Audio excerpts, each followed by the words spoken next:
আমাদের দোকানের গরমা গরম চপ খেয়ে যান।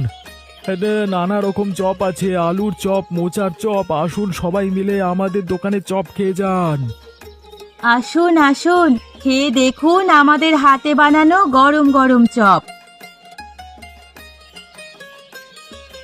আরে সুকুমার, তোরা এখানে চপের দোকান করেছিস? আগে হ্যাঁ জমিদার বাবু, আমার গরুগুলো চুরি গেছে, তাই টাকা পয়সা আয় করে আনতে পারি না। তার জন্য সংসারও চালাতে পারছিলাম না।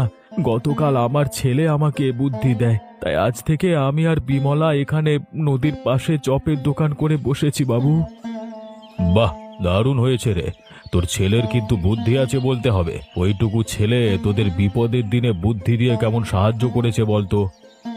হ্যাঁ, তা আপনি একদম ঠিক বলেছেন বাবু। এ ব্যাপারে আমার স্ত্রীও আমাকে অনেক সাহায্য করেছে। ওই তো চপ বানায়। এই নিন না, নিন, আপনি একটু চপ খেয়ে দেখুন, আপনারও নিশ্চয়ই খুব ভালো লাগবে।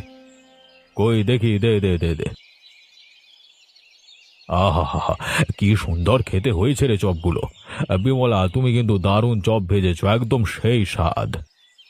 আগে ধন্যবাদ, অনেক ধন্যবাদ আপনাকে।